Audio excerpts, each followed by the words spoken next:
네, 여러분 이제 그 법안행식 기출문제 강의를 시작할 건데요. 교재는 이거 준비하시죠? 이거 맞죠? 맞고 강의 시작하려면 강의 목적이 있는데 이번 강의의 목적은 지피지기면 100점 100승이라고 했어요. 그러니까 그 법원행시 스타일을 익히는 거야. 스타일. 그러니까 빠짐없이 살펴보면서 그냥 좀 살펴보면서 최근에 출제 경향을 한번 살펴보는 게 목표예요. 그래서 여기는 기출문제를 다 빠짐없이 풀 거고 그게 이제 가장 급선무고 그 다음에 이제 시간이 될지는 모르겠는데 혹시 시간 남는다면 올해 문제 잠깐 살펴볼 거 나눠드리고 잠깐 살펴볼 거고 이제 요게 지금 2024년 3년까지만 나와 있어요. 그래서 2024년 문제를 제가 좀 타들을 달고 있는데 오늘 마지막 회쯤에 한 번 더 추가할 거고 그 다음에 이 기출 문제는 어떤 스타일을 알려주는 거, 그러니까 출제 스타일을 알려주는 건 되게 좋은데 출제 스타일을 알려주는 거는 되게 좋죠. 사실 그래서 출제 스타일이라는 게 뭐겠어요? 2차 시험은 답안 스타일, 그러니까 답안 작성 방법을 익혀주는 데는 답안 작성 방법을 익혀주는 건 최고죠. 이제 이게 가장 최고인데 기출 문제는 치명적인 약점이 있어요. 이게 최신 판례가 사각지대라는 거. 기출 문제 하나 최신 판례 사각지대이기 때문에 혹시 시간이 좀 허용한다면 이 기출 문제를 보고 최신 판례를 몇 개 정도 살펴볼 생각이에요. 예상 문제로 시간이 된다면 그게 이제 이번 강의의 목표예요. 그러니까 우리는 2차 대비니까 가벼운 마음으로 같이 좀 볼게요. 맨 앞에부터 볼게. 맨 앞부터 보기 전에 먼저 제가 지금 2024년 기출 문제는 지금 내가 나눠드릴 텐데 이것부터 먼저 분석해 볼게요. 2024년 기출 문제는 놀랍게도 전자기록의 압수가 나왔어요. 전자기록의 압수. 그러니까 사실은 법원행시는 원래 압수색을 잘 안 내는데 전자기록의 압수색. 뭐 예상했지만 전자기록의 압수색을 낸 겁니다. 전자기록 압수색을 낸 거야. 뭐 가장 핫 이슈니까 전자기록 압수색을 냈고 그 다음에 또 이것만 낸 거야. 그 다음에 전자기록 압수색을 냈고 그 다음에 또 전자기록에 임의 제출을 했어요. 전부 예상한 판례들인데 임의 제출을 낸 거야. 전자기록에 임의 제출을 낸 거죠. 압수색을 냈고 임의 제출을 냈죠. 절차를 낸 겁니다. 절차를 냈고 문제 특이점을 분석해보니까 이게 100점이 다 나왔다는 거예요. 50점 50점 다 해서. 그러니까 약간 좀 놀라운데 그러니까 전자기록의 압수만 다 나온 거야. 그러니까 아마 내년에 안 나올 거예요. 그죠? 내년 시험에 안 나올 거겠지. 왜냐면 올해 다 나왔으니까. 근데 이제 그게 법원행시로서는 좀 뜻밖이었어요. 왜냐면 법원행시는 통상 상소심을 냈거든. 상소심. 그러니까 그렇지만 항소심을 보통 내야 되는데 이걸 항소심 전혀 안 냈다는 거예요. 전혀 안 냈고 이걸 전자기록을 냈다는 거죠. 법원행시 약간 특이해서 체감 난이도가 엄청 높았어요. 그 최창을 풀 때 이거 뭐지 뭐 이렇게 돼지 새끼 막 이제 근데 곰곰이 들여다보면 문제가 어렵진 않았어. 예상한 문제였으니까 사실 예상한 문제였어요. 제 맨 마지막 모의고사랑 거의 문제가 똑같아요. 답이 똑같은 거야. 근데 이제 당황했지. 당황한 게 문제예요. 그러니까 당황하시면 안 되는데 그 다음에 이제 그래서 앞색 항상 상호심 전혀 안 나왔다는 거예요. 상호심도 안 나왔고 그다음에 단골 출제 메뉴인 국산 변호인도 안 나왔다는 거죠. 그러니까 이제 우리가 이제 생각해 보면 기출 면접 할 때 올해 이게 나왔으니까 다시 내년에 복귀하겠죠. 내년에는 항소심 나올 거고 그다음에 국산 변호인 나올 거예요. 이래 했어요. 그리고 제가 조심스럽게 예측해 보기로는 이제 상고심이 나올 때가 됐어요. 상고심이 항소심에 3심에 관련된 법률심 문제를 낼 거고 문제를 낼 겁니다. 그러니까 상고심이 나올 때가 됐으니까 그걸 좀 대비를 해둬야 돼요. 공부하실 때 상고심을 대비해둬야 되고 그 다음에 역시 이제 재심이죠. 재심. 약식 면역 이렇게 나오지 않을까. 조심스럽게 생각해보는. 그러니까 올해 출제를 비추어서 2025를 예상해 보면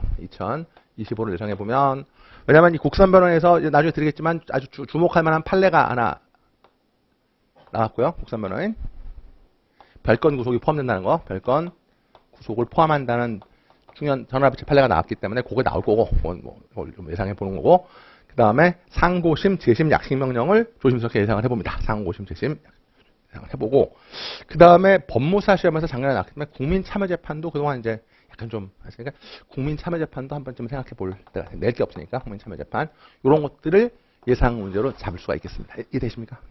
이제 그래서 이렇게 되고. 문제는 나중에 드릴 거고 그 다음에 하나 생각해 볼 게 어떤 거냐면 이 문제가 엄청 길었다는 거예요. 2000년 기출 문제 특징은 전자기록도 전자기록이지만 문제가 엄청나게 길었어요. 미친놈들이에요. 문제가 엄청나게 길어가지고 문제가 거의 막 2페이지 문제 읽다가 시간 다 가게 생긴 거야. 그리고 문제 안쪽에 또 영장을 줬어요. 그것도 예상했는데 다음 영장을 보고 영장 청구서를 보여주고 이 청구서를 보고 물어봤어요. 실무형인 거지. 영장 청구서를 문제 안에다 넣어놨어요. 영장 청구서를 내놓은 거야. 그랬는데 여러분 여기서 제가 지금 말씀드리고 싶은 게 뭐냐면 이게 이제 이걸 어떻게 말해야 되나? 지문이 있겠죠. 지문이 엄청 길어요. 제1합수, 전자기록에 제1합수, 제2합수, 뭐 제3합수 이렇게 지문에다가 내고 제3합수를 내고요. 제3합수를 이렇게 쭉 내고 압수를 3번 한 거야. 제1합수, 제2합수. 나중에 문제 보시면 알겠지만 압수를 3번 한 다음에 3번 했어요. 3번 했어요. 그리고 여기서 무슨 영장 청구서도 하나 주고 영장 청구서도 사례로 영장 청구서도 이렇게 제시해주고 이렇게 문제를 낸 거야. 그런데 문제는 뭐냐면 여러분들이 이제 문제를 받으면 당황해갖고 문제 읽고 앉아야 돼. 어우씨 문제 읽고. 근데 시험 시간 1부는 정말 중요한 시간이잖아요. 여러분 시험 시간 정말 중요한 시간인데 그거를 문제 읽고 앉아있으면 어떻게 해? 사실은 설문이 길수록 지문을 길수록 설문을 먼저 보셔야 돼요. 왜냐면 설문이 놀랍게도 진짜 나쁜 놈인데 설문에서 갑자기 제2압수에 대해서 이렇게 묻고 있다고. 제2압수에 대해서 이렇게 묻고 있단 말이지. 제 말 이해되세요? 그러면 사실 나중에 문제를 지문을 검토할 때 제1압수 부분을 일단 넘겨놓고 제2압수부터 읽으셔야 돼. 관련된 걸. 무슨 말이겠죠? 그러니까 항상 설문을 먼저 보셔야 돼. 1번 답하라. 2번 이렇게 나와졌으니까 그러면 설문을 먼저 보셔야 돼요. 제 말 이해되세요? 설문을 먼저 보셔야 돼. 설문을 보시고 배점까지 보셔야 돼. 배점. 그래서 배점이 큰 거 3점부터 써야지. 그렇지 않나? 3점 써야 돼. 그러니까 배점을 보시고 설문을 먼저 본 다음에 지문으로 가셔야 돼요. 제 말 이해되십니까? 되세요? 그지? 그 다음에 두 번째 지문이 길수록 지문을 읽으니까 먼저 설문을 보고 뭐 제2합수에 무슨 뭐 참여권 문제에 대해서 뭐 이렇게 물어본다고. 그러면 제2합수의 참여권 나올 거 아닙니까? 그러면 제2합수 부분을 보고 참여권과 관련된 부분을 찾아야 돼요. 제 말 이해돼요? 그럴 때 이제 반드시 시험장에 무슨 이 형광펜이나 문제집 표시랑 상관없으니까 답안지만 안 쓰면 되니까 형광펜이나 이런 걸 갖고 와서 잘 보이게 항상 밑줄 언더라인을 잘 그어야 돼요. 나중에 그걸 답안지 언더라인을 잘 그어야 돼. 그러니까 쟁점을 찾아야 되니까 언더라인을 잘 찾아서 쟁점을 찾으셔야 돼요. 지문이 길어질수록 그러니까 먼저 지문을 보고 설문을 보고 그러니까 무엇인가는 이 설문이라고 할게. 설문을 먼저 보고 지문을 본다는 거. 왜? 지문이 엄청 기니까. 이해되겠습니까? 지문이 엄청 기니까 설문을 보고 지문을 본다. 이해되겠어요? 되세요? 잘 기억하시고요. 그 다음에 이제 요거 요게 이제 첫 번째 문제 푸는 요령이고 두 번째 그 다음에 이 지문 읽을 때 언더라인을 활용해서 쟁점부를 하는데 언더라인을 긋고 답안 작성하는. 그러니까 미리 쳐놓으셔야 돼. 나중에 볼 때 그 부분을 이용해서 답안 써야 되니까. 이해되십니까? 그걸 항상 말씀드리고 싶고요. 문제 풀 때 이해되십니까? 그 다음에 이제 올해 영장 청구서를 제시해줬다는 얘기는 이제는 뭐 항소 이유서를 항소를 낼 때도 항소 이유서를 제시해 줄 거라고. 이제 이날에 곧 실무형이니까 항소 이유서라든가 뭐 재심 청구서 이런 것들을 제시하고 뭐 읽고 답하라 이렇게 낼 거니까 교재를 볼 때 항상 그 조문을 항상 보시면서 그걸 찾아보셔야 돼요. 되겠어요? 항소 이유서, 재심 청구서, 기재사항. 되십니까? 그런 정도 잘 보시면 되고 근데 이런 것들이 되게 어디요? 규칙에 있기 때문에 규칙을 잘 찾으셔야 돼요. 형사소송 규칙 찾으셔야 돼. 그래서 일단 여러분들 혹시 가능하시다면 올해 오실 때 법전도 꼭 오늘 이번 수업 때 법전도 꼭 하고 오셔가지고 법전 찾는 법을 좀 연습을 해보시는 것도 이번 강의의 목표예요. 이해되세요? 여기 동안 이게 전체 아웃라인이에요. 그러니까 아마 내년 시험은 잠깐만 그러니까 본격 시험 논의 들어가기 전에 내년 시험은 항소 이유 출제가 예상이 된다는 거예요. 항소 출제 예상이 된다는 거 이해되세요? 그리고 틀림없이 뭐 청구서라든가 이유서 이런 걸 줄 거라는 제시하고 읽을 거라는 거지. 이해되십니까? 그 다음에 하나 더 마지막 분석해보면 항상 뭐지? 먼저 설문을 먼저 읽고 지문을 봐야 돼요. 지문을 먼저 읽고 있으면 안 돼. 설문을 먼저 보시고 묻는 걸 정확하게 본 후에 거기 하면서 지문을 찾는 거예요. 지문을 찾을 때 언더라인을 잘 활용해서 답안을 써야 돼. 그러니까 빠짐없이 써야 되니까 언더라인을 다 쳐놓고 하나하나 검토하면서 답안지 작성해 나가야 돼요. 이해되겠어요? 그렇게만 쓰시면 최소한 형소에서 꽈라가 나오지 않아요. 왜냐면 형소가 이 점수 편차가 되게 심해요. 못 쓰는 사람은 더럽게 못 쓰거든, 이 답안지를. 그러니까 소통법 원래 그런 거야. 그러니까 그 민법이랑 달라요. 민법은 거의 비슷해요, 답안지가 나중에. 그래서 민법은 점수 별로 안 나요. 근데 형소법은 점수 나니까 그렇게 찾아서만 쓰면 의외로 고득점을 할 수 있는 과목입니다. 되시겠습니까? 그렇게 정리하시고요. 요게 이제 앞으로의 실제 분석이에요. 이걸 머릿속에 넣어놓으시고 그럼 이제 우리의 목표는 일단 그동안의 기존에 한번 다 풀어보는 거니까 교재를 펴셔가지고 516페이지를 볼게요. 516페이지를 펴시면 느껴지시겠지만 516페이지를 보시면 먼저 서론 부분은 뭐 그 의학, 이념, 구조 이런 거 기본 이론 이렇게 때문에 여러분 이거는 다시 법원에 출제가 되지 않아요. 그러니까 서론 부분은 전 출제가 안 되는 거지. 그러니까 기본 교재를 볼 때도 그 소송 절차 서론 부분은 다 제끼고 하셔야 된다고. 제 말 이해되세요? 왜냐면 우리는 실무형 시험이기 때문에 서론이 출제가 안 된다는 걸 알 수가 있어요. 되시겠어요? 그 다음에 소송의 주체에서 보면, 한번 찍어봐 드릴게요. 소송의 주체에서 보면, 거기 법원, 검사, 피고인인데, 첫 번째 검사가 나오진 않을 거예요. 검사가 나오진 않을 거야. 네? 그럼 결국 법원과 피고인이야. 법원과 뭐라고? 법원과 피고인. 법원과 피고인인데, 법원과 피고인이 나올 텐데, 법원과 피고인이 이제 문제가 되는데, 법원과 피고인이 문제가 되는데,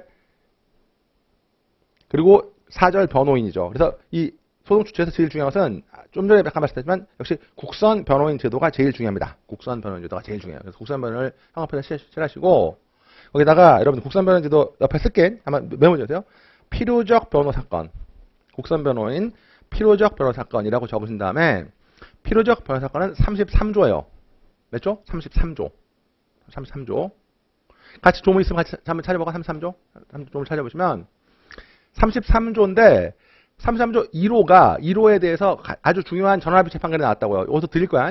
33조 1호의 전화비체 판결이 뭐냐면 피고인이 구속된 때라고 돼 있단 말이죠. 피고인이 뭐야? 구속된 때라고 돼 있는데 이 구속에 판례가 바뀌었어요. 원래 판례는 당해 사건의 구속만 포함된다 이렇게 말했다는 거예요. 이해되세요? 당해 사건의 구속만 포함되는데 판례가 바뀌었어요. 전화비체로 별건 구속을 포함한다는 거야. 별건 구속을 포함한다는 거지. 정말 이해되십니까? 당해 사건의 구속뿐만 아니라 뭐를 포함한다고요? 별건 구속이 포함된다라고 판례가 바뀌었어요. 근데 우리 이제 답안지를 써야 되잖아. 2차 답안지를 써야 되잖아요. 그지? 근데 여러분 잘 봐요. 그럼 지금 33조가 잘 봐요. 이 33조는 되게 중요합니다. 같이 33조 보시면 다 같이 볼게. 33조는 필요적 변호 사건인데 이게 1항, 2항, 3항으로 나뉩니다. 이거 잘 봐야 돼. 33조 1항, 2항, 3항이 있어요. 1항은 무조건 선임해 주는 거야. 1항은 뭐예요? 무조건 선임해 주는 거야. 1항은 무조건 선임해 주는 거야. 네? 1항에 있는 사유들은 무조건 선임해 주는 거라고요. 정말 이해되세요? 1항에 있는 사유들은 무조건 선임해 주는 거예요. 이해되겠어요? 그 중에 1호가 제일 중요하다. 1호. 여러분 무조건 선임이라고 말하면 없어 보니까 그냥 직권 선임이라고 할게. 직권 선임. 직권으로 무조건 선임해 주는 게 1항이에요. 느낌 오세요? 네? 이 문제가 되게 좋은데. 그러니까 이 경우는 사선 변호인이 없으면 무조건 구선변을 선임해 줘야 돼. 직권으로 법원이. 제 말 이래요? 그게 33조 1항이라고요. 이해됐습니까? 차근차근 들어갈게요. 근데 이게 케이스 내기가 좋은 게 여러분 2호 보이세요? 2호. 혹시 2호 보시면 피고인이 미성년자일 때라고 돼 있죠? 찾습니까? 따라서 여러분이 만약 문제에서 뭐 17세 이렇게 나온다고 뭐라고? 17세, 18세 이렇게 17세, 18세 나오면 그걸 간과하면 안 돼. 그걸 밑줄에 17세, 18세 먼저 필요적 변호 사건인 거야. 그러면 33조 2호에서 지금 선임해 줘야 되죠. 그뿐이 아닙니다. 사실은 18세로 나올 수 있겠지만 3호 보이세요? 70세 이상인 때. 보이세요? 70세 이상인 때. 그러니까 이제 75세 뭐 이런 식으로 낸다고. 그러면 이 나이를 어줬을까? 문제를 길게 하면 나이를 준다고. 그러면 무조건 직권 선임해 줘야 되는 사안인 거지. 이래 있어요. 그러니까 미성년자인 때 1호, 2호 미성년자 맞습니까? 미성년자인 때, 그다음에 70세인 때, 이상인 때. 이 두 개는 나이로 물어볼 수 있습니다. 여기까지 이해되십니까? 됐나요? 그 다음에 이걸 또 조금 어렵게 내기로 마음을 먹는다면 6호인가에 보면 단기 3년 이상이라고 되어 있죠. 단기 3년 이상. 사용무기 또는 단기 3년 이상이라고 되어 있죠. 보이세요? 사용무기 또는 단기 3년 이상이지. 그러니까 이제 법정에 나온다고. 법정에 나온다. 그러니까 갑자기 문제, 왜냐면 이제 국룰이기 때문에 문제를 줘요. 뭐 절도죄는 뭐 6년이야 징역 뭐 이렇게 준단 말이지. 그러니까 법정에 나오면 혹시 6호는 아닌지를 생각해 보셔야 된다는 거예요. 법정에 나오면. 이래 있어요. 법정에 나오면 6호를 생각해 보셔야 된 단기 3년 사용무기 또는 찾았어요? 그거 3개를 낼 수 있습니다. 이해되겠습니까? 그러나 그것도 나오겠지만 제일 중요한 건 뭐죠? 피고인이 구속된 때죠. 피고인이 구속된 때, 이 구속된 때 별건 구속이 포함됐다는 겁니다. 여기까지 이해되십니까? 네? 그러면 제가 판례 전문을 드리겠지만 한번 연습해 봅시다. 판례 밖에 한번 연습해 볼게. 그럼 여러분 이걸 답안지 쓸 때 이제 제일 허접스러운 답안지가 뭐냐면 이제 이걸 물어본다고. 그러니까 잘 그러니까 한번 연습해 볼게요. 케이스라고 쓰고 피고인이 절도로 재판을 받고 있는데 다른 법원에서 이미 절도로 다른 법원에서 이미 다른 절도 사건으로 구속 상태다. 이걸 준단 말이죠. 이해되겠어요? 그러니까 얘가 절도를 2번 저질렀어. 상습별도 아니고 절도 2번 저질렀는데 다른 법원 재판에서 이미 절도로 구속돼 있는 거야. 상황 이해되세요? 그때 여기서 이제 이 사건에서 국선을 선임해 줘야 되냐는 거예요. 변호인이 없을 때. 구속은 이 법원의 구속이야, 다른 법원의 구속이야. 다른 법원에 구속돼 있는 거죠. 문제를 준단 말이죠. 맞습니까? 그러면 이걸 답안지 써보라 그러면 여러분들은 이제 꽈락 답안지는 판례가 바뀐 걸 모르는 거지. 세상 바뀐 걸 모르는 거예요. 구속은 당해 사건 구속이므로 사설말 필요 없다. 이렇게 쓰면 떨어지는 거지. 그건 떨어지는 거야. 왜냐면 내가 노장이라는 걸 보여주는 거니까. 최신 판례를 알지 못하는 노장. 이해되겠어요? 전문으로 꼰대라고. 이해돼요? 떨어지는 거예요. 이거 그렇게 하면 떨어지는 거예요. 근데 여러분들이 좋아가지고, 오, 찍은 게 나왔네. 돼지 찍었네. 이렇게 해서 별건 구속이 포함돼. 이렇게 쓰고 흡족한다고. 아, 찍은 게 나왔어요. 양은 좀 적은데? 별건 구속이 포함된다? 이렇게 하는데. 이게 됩니까? 그렇게 하면 이상하게 점수가 낮습니다. 이해되겠습니까? 분명히 맞췄는데 객관식이 아니었습니까? 주관식이지 않습니까? 주관식이기 때문에 판례의 결론만 쓴다고 해서 점수가 아주 높게는 안 나온다고. 이해되겠어요? 왜냐면 남들 다 쓰니까. 그러면 그 다음에 답을 써야 돼요. 저는 연습해 볼게. 여러분 느낌 보세요. 지금 여러분 33조 1항 1호를 보면 피고인이 구속된 때라고 되어 있잖아요. 보이세요? 구속된 때라고 되어 있지? 맞습니까? 구속된 때는 여러분 느낌상 문헌적으로 해석할 때 이 구속은 당해 사건의 구속을 의미하는 것처럼 보이세요? 다른 사건의 구속도 포함된다는 거 보이세요? 어때요? 문헌적 해석을 하면 당연히 당해 사건으로 한정되는 게 맞아요. 아니 좀 재판하다가 구속돼 있어? 그럼 선임해줘야지 라고 말하는 거잖아. 그러니까 꼭 써볼게. 문헌적 해석. 여러분 문헌적 해석에 의하면 당해 사건의 구속만 의미한다고 봐야 돼요. 문헌적 해석에 의하면 당해 사건의 그게 바로 판례의 별개 의견이에요. 판례 전화비시하면 별개 의견이야. 아이 문헌적 해석이 있는데, 에? 문헌적 해석이 있는데 문헌적 해석을 하면 그건 뭐야? 문헌적 해석이 하면 당연히 그 당해 사건만 들어간다는 거. 이게 전화비치 별개 의견이라고. 제 말 이해되세요? 그래서 여러분 그 다음에 문헌적 해석 말 말고 그다음에 뭐죠? 목적론적 해석. 뭐죠? 목적론적 해석을 통해서 이 말이 나와야 돼요. 목적론적 해석을 통해서 에? 별건 구속을 포함시키는 것이 최근에 판례 전압시 대 다수 의견이다. 이렇게 써줘야 점수가 올라간다고. 이해되겠어요? 무슨 해석? 목적론적 해석. 뭐죠? 목적론적 해석. 네, 즉 피고인의 변호권을 두텁게 보호하려는 목적론적 해석에 의할 때, 뭐에 의할 때? 목적론적 해석에 의할 때 별건 구속을 포함시키겠다라고 말하는 게 뭐라고요? 이게 합격을 위한 최소한의 답안지 구성 요건이라고. 제 말 이해되십니까? 근데 이제 그 다음에 이제 고득점 답안, 소위 고득점 답안을 얘기할 때는 어떻게 되죠? 고득점 답안 얘기할 때는 그러면 33조 1항에 의하더라도, 자, 당해 사건의 구속만 의미한다 하더라도 아직 한 가지 방법이 있어요. 그게 여러분 사망이야. 33조. 의외로 여러분 이걸 많이 간과하는데 사망인데 33조는 2항은 경제적 사정이에요. 2항 뭐라고요? 경제적 사정. 이거는 청구가 있어야 돼. 뭐가 있어야 돼? 청구가 있어야 돼. 네? 그 다음에 사망은 경제적 사정이 아니야. 연령, 나이, 지능, 교육 정도. 나이, 지능, 교육 정도를 통해서 뭔가 변호가 필요하다고 느껴질 때, 필요하다고, 상황상 필요하다고 느껴질 때, 피고인의 명시한 의사에 반하지 않는 한 국선 변호를 선임할 수 있지. 사망을 활용해줘야 돼요. 따라서 여러분들이 답안이 쓸 거면 만약에 별개 의견에 따라서 그걸 써야 이제 그 킬링 포인트인데 별개 의견에 따라서 당해 사건의 구속에만 한정된다라고 하면, 에? 다른 사건의 구속은 33조 사망으로 해결하겠다 이렇게 써줘야 돼요. 제 말 이해돼요? 그러니까 만약에 별건 구속에서 무조건 선임해 주는 게 아니라면 이해되겠습니까? 즉 판례의 별개 의견을 따른다면 몇 조로 활용하는 거예요? 33조 사망을 활용해서 국사면 선임해 주도록 하라 라고 써야 이제 고득점 합격이 되는 겁니다. 제 말 이해되십니까? 지금 제가 말씀드린 건 뭐냐면 2차 이만은 여러분의 자세를 말하는 겁니다. 2차 시험 논술 답안지 있잖아요. 저도 강의할 때 그런 생각이 드는데 강의는 들을 맛이 나야 되고요. 답안지는 읽을 맛이 나야 돼요. 제 말 이해돼요? 답안지를 딱 봤을 때 오 막 짜증나 점수 안 줍니다. 이해됐습니까? 그냥 막 외운 거 쓰고 앉아있어. 두 문자 쓰고 앉아있고 막 이런 거야. 무슨 서브노트 만드시 이렇게 해놨잖아. 그러면 점수 안 줍니다.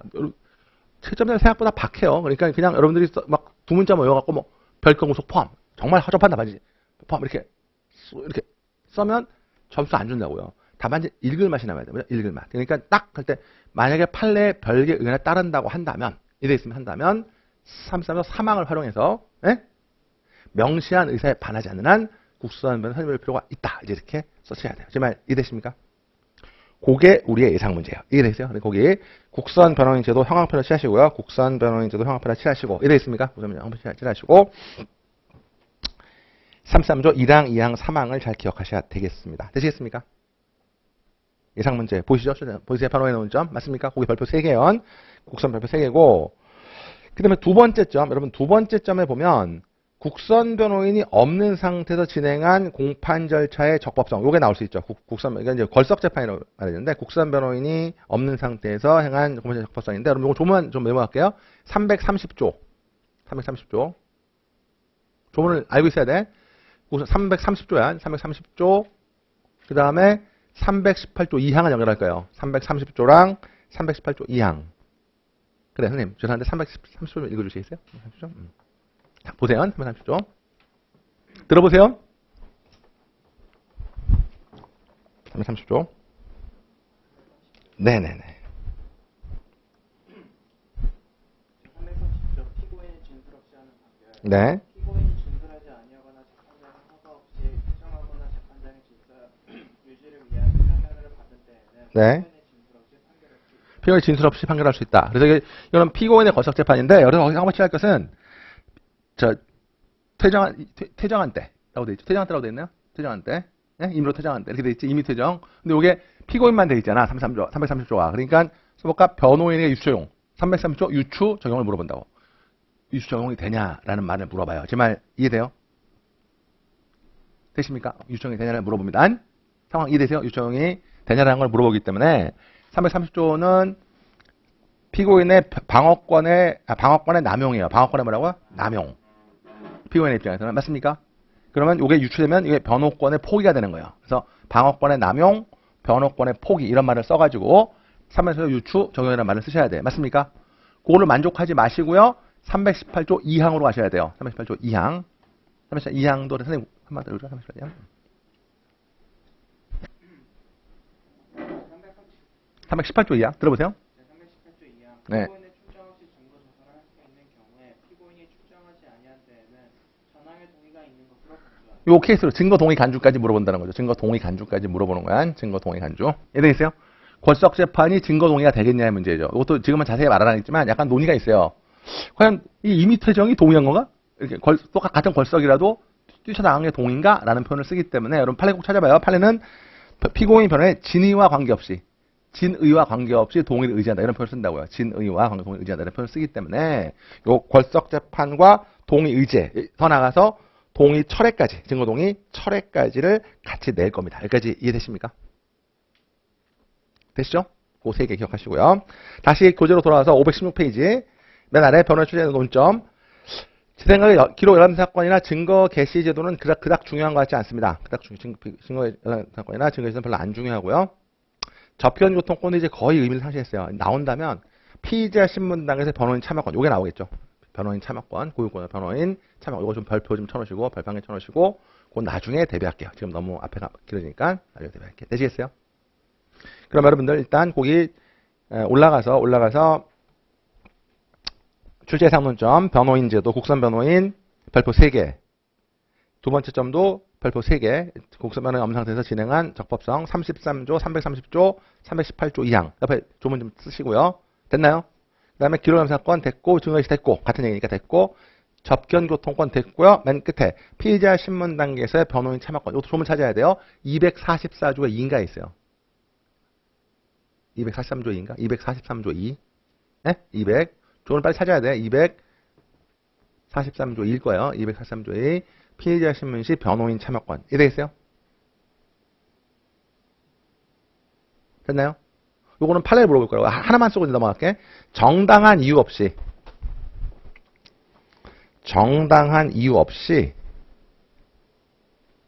변호인 참여를 배제한 경우 불복 방안까지 물어볼 거야.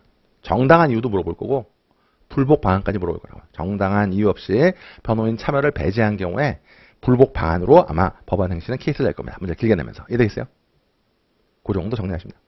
저를 믿으세요. 그 세 개가 나올 거야. 됐지? 위로 올라가서 하나만 더 하고 넘어갈게.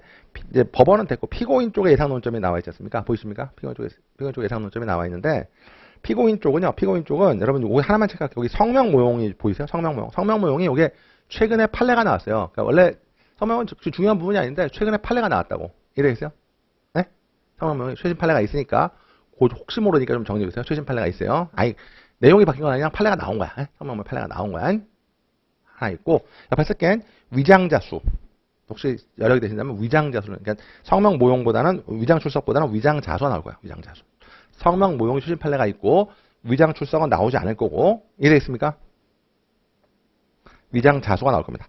앞에는 그 정도 정리하시면 돼요. 517페이지. 소송행위와 소송 조건인데 여러분 이것도 이제 정리해 볼게요. 여러분 요거는 제가 답안 있을 것만 정리해 볼게요. 일단 여러분 소송행위는요. 소송행위는 민사소송에는 중요해요. 민사소송에서는 소송행위가 되게 중요하다고. 왜냐면 민사소송은 처분권주의이기 때문에 이 처분권주의 변론주의이기 때문에 아시겠지만 소송행위가 되게 중요해요. 행위가 되게 중요하다고. 하지만 형사소송은요. 형사소송은 소송행위가 중요하지 않죠. 법대로 진행되는 형사절차 법정주의이기 때문에 소송행위가 출제될 여지가 없습니다. 이해되어 있습니까? 그러니까 민소에서 소송행위가 나오겠지만 형사소송행위가 안 나온다고. 이해되어 있어요? 그러니까 소송행위는 일단 기출문제도 없고 예상문제도 없어요. 볼 필요가 없어요. 되세요? 근데 여러분이 뭐가 하나 중요하냐면 요건 좀 저랑 같이 한번 천천히 같이 써볼게요. 민사소송은 출발점이 분쟁이에요. 분쟁이 발생하는 거야. 민사소송은 분쟁이 발생합니다. 분쟁이 발생해요. 분쟁이 발생했을 때 원고의 소의 제기로부터 민사소송이 시작되는 거예요. 민사소송이 시작되는 거죠. 분쟁이 발생했을 때 분쟁이 민사소송 원인이고 원고의 소의 제기로부터 민사소송이 시작이 되는 겁니다. 맞습니까? 소를 제기하면 이 소의 제기를 받은 수소법원이 같이 한번 수소법원이 일단 원고기 때문에 얘는 일반인이죠. 일반인입니다. 원고가 일반인이기 때문에 원고가 소를 제기하면 수소법원은 소장을 심사해요. 왜냐면 원고가 일반인이니까 소장을 이상하게 쓸 수도 있다고. 그러니까 소장을 심사하는 거야. 뭐냐면 소장을 심사해요. 그리고 소장이 부적합하면 보정명령을 하고요. 보정명령을 하고 들어본 적 있죠? 보정명령을 하고 보정명령을 불이행하면 각하예요. 보정명령 각하. 이 순서로 연결이 되는 거야. 이게 민소의 핵심이에요. 맞습니까? 그런데 소장이 적법하면 소장을 먼저 하고 소장이 적법하다. 그러면 2번 소송 요건을 심사해요. 소송 요건. 이 민소에서는 이걸 소송 요건이라 그래요. 소송 요건이라 그래. 왜 이걸 소송 요건이라고 하는지 저도 정확히 모르겠는데 민소에서 제일 중요한 거는 소의 이익이에요. 뭐라고요? 소의 이익. 그러니까 소의 이익이 한 과연 이 분쟁을 법을 통해 해결할 만한 이익이 있냐는 거예요. 법으로 이거를 해결할 이익이 있느냐는 거야. 이 분쟁을. 이해돼요? 그런데 여자분 둘이서 내가 더 예쁘다라는 분쟁. 이 분쟁은 법으로 해결할 문제가 아니죠. 소의 이익이 없는 거야. 너희끼리 알아서 하자. 그러니까 소의 이익을 검토한다고. 그래서 민사소송은 소송 요건을 검토한다. 여기까지 이해되십니까? 되세요? 자, 그런데 형소는 완전 달라요. 이게 민소는 기본이고요. 형소는 완전 다른 게 형소는 분쟁이 아니라 형사소송은 분쟁이 아니라 범죄입니다. 범죄. 사실 범죄는 은밀하기 때문에 범죄에 대해서 일단 검사가 경찰도 나옵니다. 근데 여러분 시험에 경찰 안 나오니까 경찰과 검사가 수사를 해야 돼요. 그래서 형소법은 수사로부터 시작되는 거예요. 형소법은 뭐부터? 수사부터. 그러니까 민소는 소의 제기부터 시작하는데 형소는 수사부터 시작한다고요. 근데 원래 수사는 따라 법원에 잘 안 나왔는데 올해 여기서만 100점이 다 나온 거야. 그러니까 여러분 당황하는 거지. 그러니까 원래 법원행시는 법원직 시험이기 때문에 수사를 한 다음에 자 검사가 수사했으니까 원고가 아니라 검사가 공소를 제기하는 거예요. 검사가 공소를 제기하는 거야. 검사가 하니까 그냥 소라고 안 하고 공소라 그래. 검사가 공소를 제기하는 거야. 여기까지 이해되세요? 그래서 여러분 그냥 말씀드리면 원래 국룰은 법원행시는 이 수사를 내면 안 돼요. 내면 안 되는 게 아니라 잘 안 나왔다고. 여기서 보면 수사가 거의 안 나와. 수사가 기출문제가 그렇게 많진 않아요. 딱 정해져 있는 거지. 근데 작년에 뭐가 나왔죠? 작년에 저게 나왔다는 거지. 올해 전자기록에 압수가 나온 거야. 여기서 전자기록에 압수랑 이미 제출이 100점짜리로 나온 거야. 다 100점 다 나온 거야. 이래 있어요. 그러니까 아무튼 그렇다는 거 아시면 되겠고 수사를 한 다음에 검사가 공소를 제기하는 거예요. 여기까지 이해되세요? 그러면 원고는 일반인이기 때문에 자 여기서 수사법원이 소장을 심사한다고요? 검사가 법률 전문가인데 한동훈 씨 같이 똑똑한 사람인데 이분이 소장을 잘못 쓸 리가 있어요? 없어요? 없지. 원고는 소장을 잘못 쓸 수도 있지. 일반인이니까. 그러니까 소장을 심사해야 돼요. 상황 이해돼요? 그런데 검사가 소장을 잘못 쓸 가능성은 0%라고. 정말 이해해요? 응? 그래서 검사가 소장을 잘못 쓰는 건 딱 하나입니다. 뭡니까? 약간 의혹이 없는 경우지. 뭐죠? 검사가 공소제기 방식에서 잘못하는 경우. 뭐겠습니까? 공소장 1번주입니다. 공소장 1번주. 그러니까 민소에 소장 심사가 있다면 형소에는 뭐죠? 공소장 1번주가 있는 거예요. 그래서 법원행시에 출제. 이게 뭐냐면 이 수사에서 한 증거물을 공소장에다가 막 덕적지 붙이는 거야. 증거물을 공소장에 첨부하는 거지. 증거물을 공소장에 첨부하는 겁니다. 제 말 이해되십니까? 그러면 법원이 이해를 갖게 되죠. 법원이 이해를 갖게 되기 때문에 공정한 재판이 안 되는 거죠. 그렇기 때문에 민소에 소장 심사가 있다면 형소에서는 1번 그냥 공소장 1번주의만 낸다고. 제 말 이해되세요? 이게 규칙 118조 2항이에요.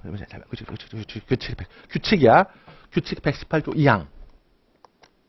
선생님 규칙 갖고 오셨어요? 규칙 있나요? 규칙 118조 2항을 좀 볼게요. 같이 볼게요. 그냥 편하게 보세요. 천천히 하니까. 규칙 118조 2항.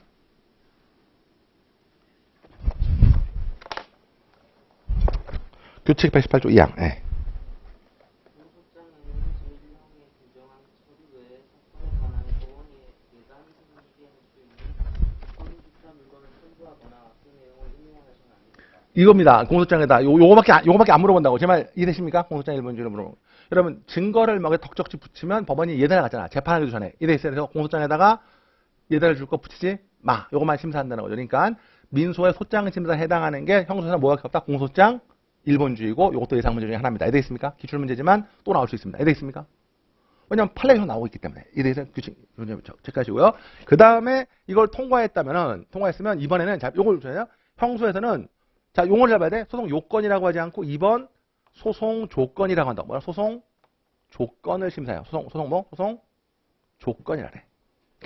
왜 민소에서 소송 요건이라고 하고 형소 소송 조건 체계도 알죠? 소송 조건이라고 하는지 저 잘 모르겠어요. 그러니까 왜 형소는 소송 조건이라고 하는지 잘 모르겠습니다. 근데 아무튼 그렇게 써요. 민소는 소송 요건, 형소는 소송 조건 이렇게 말하는데 굳이 이유를 찾아보자면 형사소송에서는 소의 이익이라는 개념이 없습니다. 형소에는 뭐가 없어요?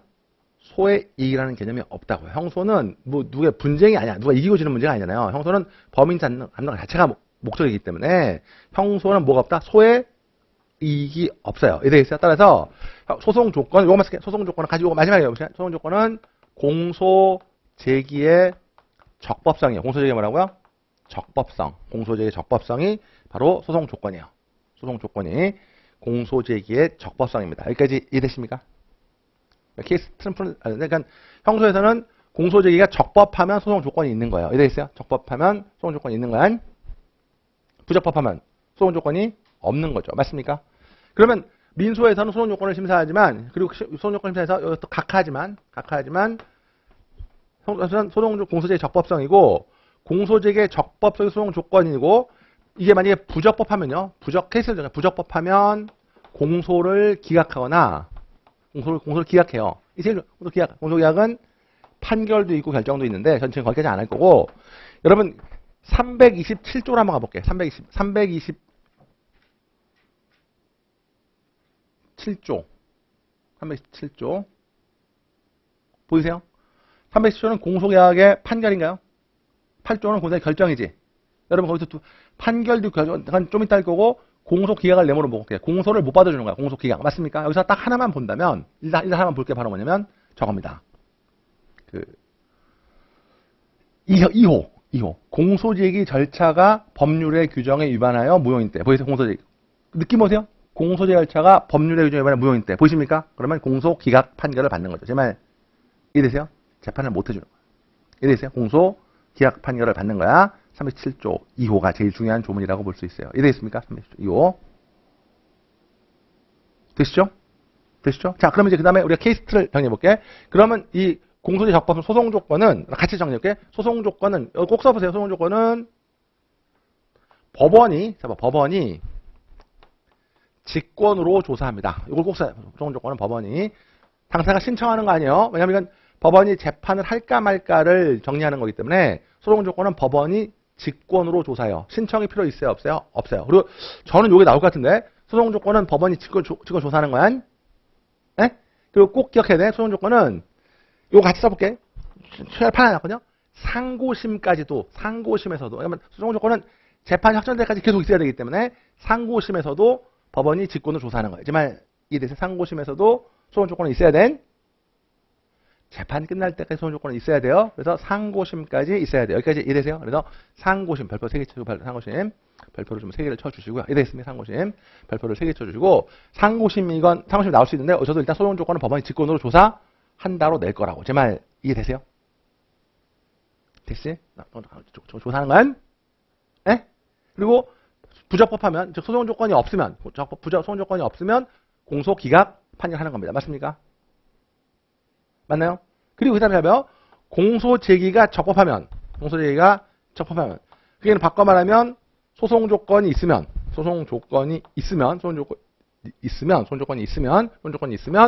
이제 증거를 조사해요. 증거를 조사합니다. 근데 이 증거조사는 직권으로 하는 게 아니라 당사자주의에 의해서 조사한다. 요것만 줘요. 당사자주의. 증거조사는 거의 맞아요. 당사자주의에서 조사하는 거야. 네? 그렇게 하고 이제 증거조사에서 유무죄 판결을 내리는 거예요. 유무죄 판결을. 여기 형사법은 기본 틀이에요. 그러니까 수사를 마치고 검사가 공소를 제기하면 법원은 일단 소송 조건을 먼저 심사하고 그다음에 먼저 증거를 조사하는 거예요. 그래서 소송 조건을 먼저 심사하고 틀을 잡아야 돼. 소송 조건을 먼저 심사하고 증거를 조사하는 거야. 되세요? 소송 조건은 직권으로 조사합니다. 직권으로 조사하는 거야. 그 다음에 증거조사는 소송 조건은 직권으로 조사하지만 증거조사는 당사자주의에서 증거를 조사하는 거예요. 이해되세요? 당사자주의 증거를 조사하는데 그럼 요것도 써야 돼. 요거는 법 141조. 에? 141조. 법이에요, 법. 교호 신문제도. 맞죠? 교호 신문제도. 확인 좀 해줄게요. 141조. 교호 신문제도. 맞나요? 맞나? 141조 아니야? 교호 신문제도. 없어요? 증인신문의 방식. 좋은 줄 안 돼. 자, 잘 찾을게요. 형사법.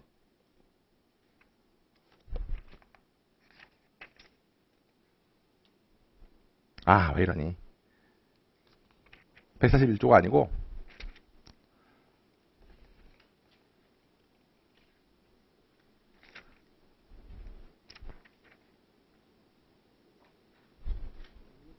아, 161조.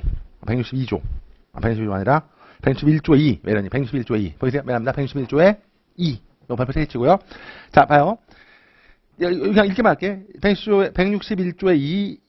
이라고 돼 있지? 여러분, 그 제목을 치고 옆에다 써볼게. 교호신문제도. 교대신문 또는 교호신문. 요 벤슈가 그 유명한 교호신문제도예요. 증인은 신청한 검사, 변호인 또는 피고인이 먼저 신문하고, 이래 있어요. 그 다음에 다른 검사, 피고인이 신문하고. 아무튼, 여러분, 요 조문 그렇다 치고, 당사자가 교대로 신문한다는 거야. 당사자가 교대로 신문하는 거야. 맞습니까? 그러니까 여러분, 이렇게 증인신문이나 증거조사는 법원이 직권으로 먼저 하는 게 아니야. 당사자가 먼저 교대로 하는 거지. 이게 바로 뭐죠? 교호, 신문제도, 당사자주의. 맞습니까? 이렇게 들어가는 거죠. 재판이 이렇게 하는 거예요. 그러니까 먼저 직권으로 소용 조건을 조사하고요. 소용 조건이 있으면 이제 뭐죠? 당사자주의에서 증거를 조사한다. 요 순서. 이해되겠습니까? 요 순서를 잘 기억하시는데 요즘에 하나 더 추가되는 게 있죠. 법원이 소용 조건을 자, 두 가지 물어볼까요? 법원이 소용 조건을 직권으로 조사하는 거야. 소용 조건은 법원이 직권으로 조사하는데 첫 번째 상고심까지 조사하는 거야. 상고심에서도 소용 조건 조사. 이거 나올 거고요. 되시겠습니까? 두 번째는 소송 조건의 조사는 유무죄 판단의 소송 조건이지. 요거는 같이 써볼게. 자유로운 증명이라는 게 판례입니다. 이해되겠습니까? 소송 조건의 조사는 자유로운 증명이 맞나요? 그러나 당사자주 의원들의 증거조사는 이건 유무죄를 판단하는 거니까 이거는 엄격한 증명이 원칙이에요. 엄격한 증명이 원칙인 거야. 여기까지 이해되세요? 그러니까 소송 조건의 조사는 자유로운 증명이 원칙이고 이해되겠습니까? 자유로운 증명이 원칙이고 그 다음에 증거조사는 엄격한 증명이 원칙이다. 뭔지 모르겠지만 그렇게 좀 메모만 하시면 되겠어요. 그러니까 소송 조건은 직권조사, 자유로운 증명. 맞습니까? 그 다음에 증거조사는 당사자주의, 엄격한 증명. 여기까지 이해되십니까? 자, 이제 마지막 다음 장 넘어갈 겁니다. 그게 바로 뭐냐면, 마지막 다음 장 넘어갈 게 뭐냐면, 그럼 소송 조건이 뭔지를 알아야 돼. 소송 조건. 왜냐면 민소는 소송 요건이 소의 이기니까 엄청 많아요. 이해되세요? 민소는 소송 조건이 되게 많다고. 예? 그래서 정하셨는데 형소는 소송 조건이 3개밖에 안 돼요. 너무 좋은 거야. 소송 조건이 3개밖에 안 된. 예? 같이 써볼게. 소송 조건을 형광 표시하시고 여기 517페이지에 제4절 소송 조건이라고 나와 있죠. 찾았습니까? 4절 소송 조건 나왔는데 그걸 여러분 형광펜으로 좀 칠하시고 소송 조건을 형광펜 칠하시고 그 옆에다 뭐라고 쓰냐면 소송 조건은 3가지인데 첫 번째가 재판권입니다. 뭐라고요? 재판권. 재판권이 있어야 공소를 제기할 수 있는 거예요. 재판권. 이해되세요? 네? 두 번째가 관할권입니다. 뭐라고요? 관할권.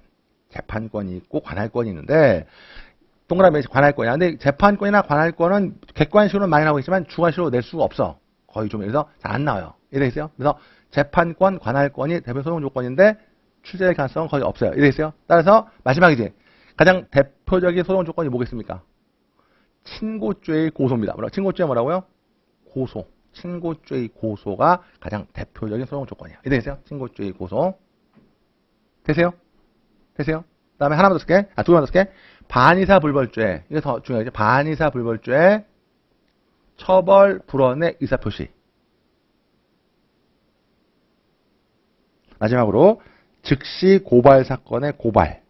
즉시 고발 사건의 고발. 요게 대표적인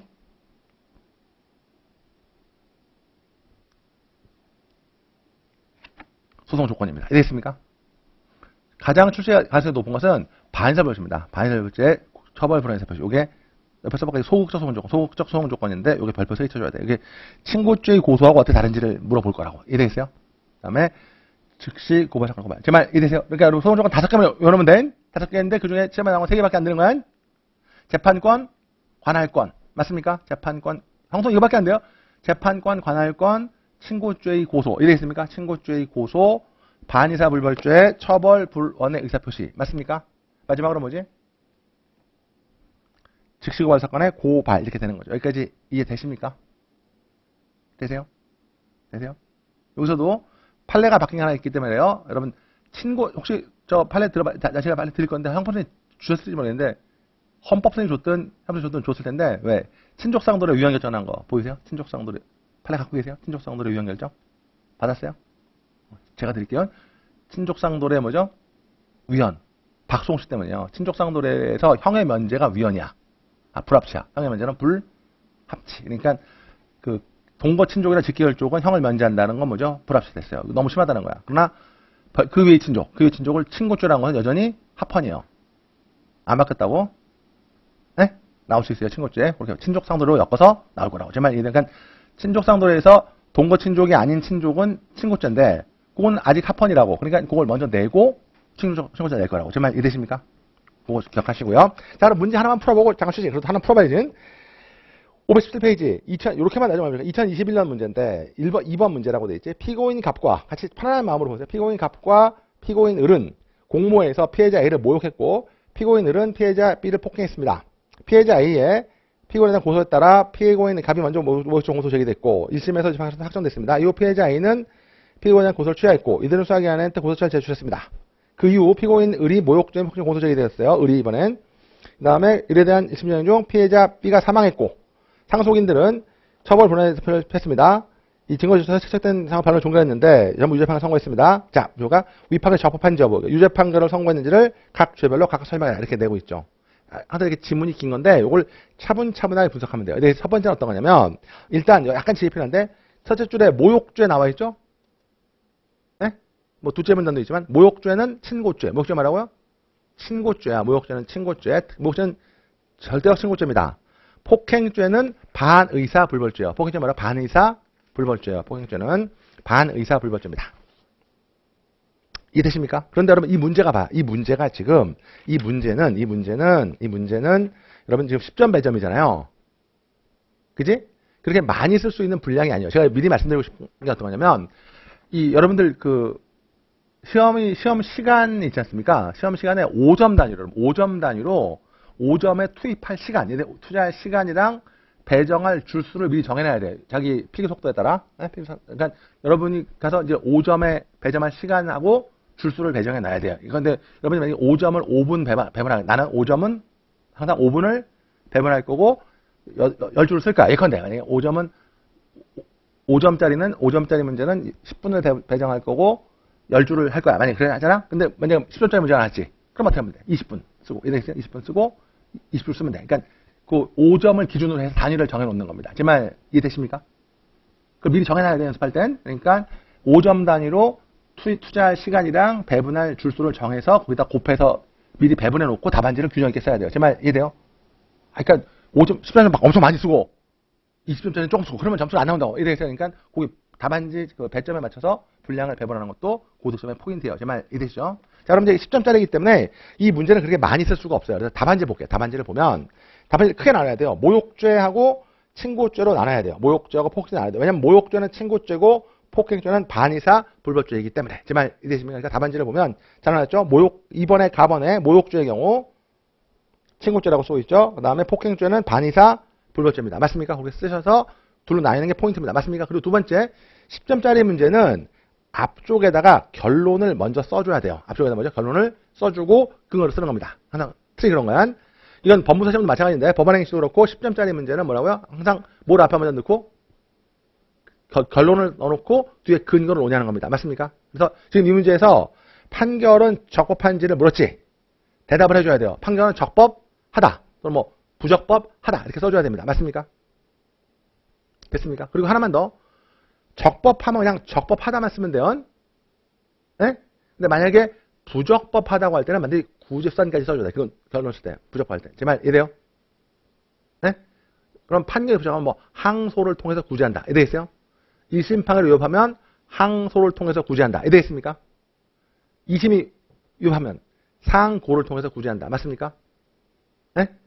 3심이 위협하면 비상상고나 재심으로 구제한다. 이렇게 쓸 수 있어야 돼. 그러니까 적법하면 더 이상 쓸 거 없는데 부적법하면 뭐라고? 부적법하면 각각에 맞춰서 써줘야 된다고. 제 말 이해되세요? 부적법하면 1심은 항소로 구제한다. 이해되세요? 2심은 상고로. 맞습니까? 3심은 비상상고나 재심으로 구제한다. 이런 식으로 결론을 써줘야 돼. 제 말 이해되시죠? 자, 그럼 볼게. 적법하다고 말했어요. 적법하다고 말했습니다. 전부 유죄 판결을 선고했단 말이죠. 위 1심은 전부 유죄를 선고했습니다. 죄로 나눠야 됩니다. 먼저 모욕죄의 경우입니다. 모욕죄는 친고죄입니다. 모욕죄는 친고죄고 1심 판결 선고 전까지 취소할 수 있어요. 친고죄. 보이세요? 조문 찾아야 돼. 모욕죄는 친고죄라고 쓰시고 231항 너무 중요한 조문이죠. 고소 취소에 시기 제한이 있어요. 이해되겠어요? 여러분 항상 잊지 마세요. 이것도 첫 시간이니까 말씀드린 건데 형사소송에서 이걸 쓸 수 있어야 돼. 형사소송에서는 취소가 나오면 이거는 무조건 민법상의 철회에 해당하는 거예요. 철회. 형사법상 취소는 먼저 철회에 해당하는 거야. 왜냐면 형사법은 절차 유지 원칙이 있기 때문에 소급 취소라는 게 있을 수 있어요? 없어요? 없어요. 소급 취소가 없어요. 그러니까 소급표가 없는 거야. 그래서 형소의 취소는 뭐에 해당한다? 철회에 해당한다가 첫 번째 안. 그리고 항상 잊지 마세요. 철회는 항상 뭐죠? 시기 제한이 있어야 돼. 뭐 시기 제한이 있어야 돼. 항상 이거 핵심이야. 그러니까 이 취소뿐만이 아니고 모든 취소 취하가 나오면 형소법상의 취소는 뭐라고요? 철회에 해당하는 거고 모든 철회는 뭐라고요? 시기 제한이 있는 거예요. 이해돼요? 그러면 취소는 원래 시기 제한이 없어요. 왜냐면 취소는 소급무효니까. 취소는 소급무효가 되니까 시기 제한이 있어 없어? 없지. 아, 내가 결혼했는데 그런 일이 가능할지 모르겠는데 한 30년 살았는데 봤더니 부인이 남자야. 아니 그럴 수 없겠지만 그러면 그건 혼인 취소가 되는 거지. 원래부터 하자가 있었던 거잖아. 그지? 그러니까 취소는 시기 제한을 따질 필요가 없어. 진정한 취소라면. 근데 철회는 원래는 맞았는데 이제 사랑에 식은 거잖아. 철회하는 거잖아. 근데 그러려면 철회는 항상 먼저 시기 제한이 있어야 돼. 그러니까 항상 답안지 쓸 수 있어야 돼. 소송에는 취소라고 되어 있지만 철회에 해당한다. 이 철회는 시기 제한이 있는데 1심 판결 선고 전까지로 하고 있다. 230장 소개하시면 됩니다. 맞습니까? 그런데 설문을 보면 어때요? 설문을 보면 전부 다 1심 판결이 선고된 다음에 취소했죠? 맞지? 맞지? 그럼 취소된 거야, 안 된 거야? 안 된 거지. 시기가 넘었잖아. 취소가 안 된 거죠? 여러분, 소송 조건이 있는 거죠? 친고죄의 고소가 적법하게 취소가 안 됐잖아. 왜? 시기에 늦어서. 이해되겠어요? 시기에 늦어서 취소가 안 됐으니까 소송 조건이 있는 거죠?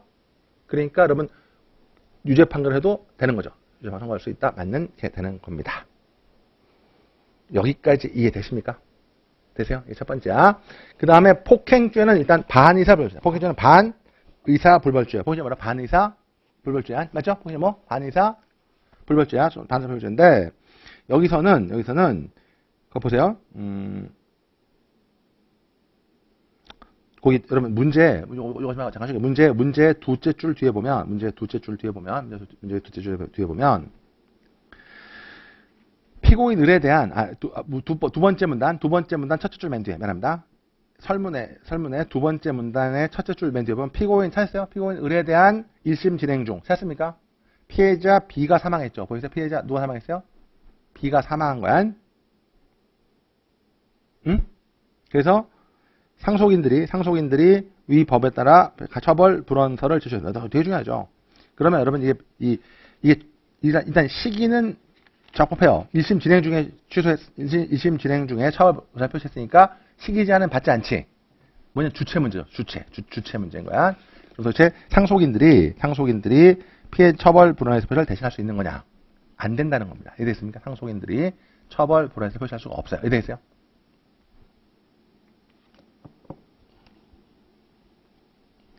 이것도 판례가 있습니다. 판례가 있어요. 그래서 이 처벌 불원에서 표시는 피해자 본인이 해야 되는 거지 상속인이 할 수 있어요? 없어요? 없습니다. 여기까지 이해되세요? 요거 나왔고 그래서 상속인의 취소가 무효이기 때문에 처벌 불원에서 무효니까 당연히 소송 조건이 있는 거죠. 이해되겠어요? 아직 처벌 불원을 못한 거야. 그러니까 여러분 모욕죄는 시기 제한을 넘어선 거고 맞습니까? 그 다음에 폭행죄는 반의사 불벌죄는 주체의 흠결이다. 주체의 흠결. 여기까지 이해되십니까? 주체의 흠결이 되는 것이고 이렇게 풀면 돼. 그러니까 지금 10점짜리 문제니까 이 정도로 풀면 돼. 그럼 대략 이 출제자들은 이렇게 할 거야. 결론에 2점 배점할 거고 결론이 만났느냐에 따라 2점 배점할 거고. 제 말 이해되십니까? 그 다음에 각각 가번하고 나번에 4점씩 배점할 거야. 가번하고 나번에 4점씩 배점할 겁니다. 되시겠습니까? 4점을 배점할 때 판례를 썼냐 안 썼냐를 꼭 볼 거라고. 이래서 판례. 이래서요? 판례. 네?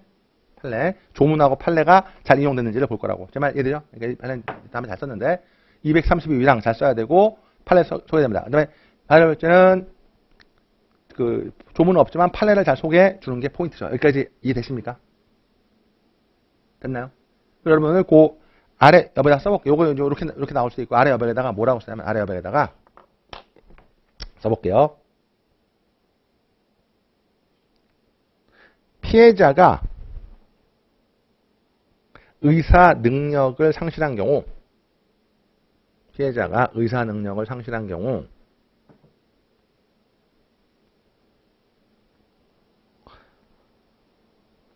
피해자의 성년 후견인이 피해자를 대리해서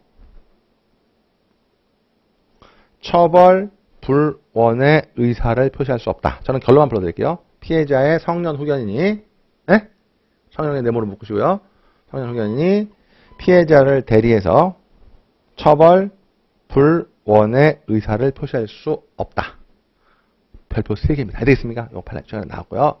별표를 3개를 쳐줘야 돼요. 제 말 이해되세요? 최신 판례고 요것도 제가 드려야 되겠네. 국사말만 요것도 제가 드릴 테니까 요거를 좀 잘 체크를 해 놓으셔야 돼요. 이해되시겠습니까? 이제 그걸 물어볼 거야. 되시죠? 오케이. 여기까지 보시면 돼요. 됐나요? 네. 자, 일단 오늘 첫 시간이니까 첫 시간에 10점짜리 문제를 어떻게 해결할지에 대해서 약간 틀을 봤어요. 그리고 이제 소송조까지 봤습니다. 그럼 잠깐만 쉬었다가 다음 시간에 제 2문부터 볼게요. 되시겠죠?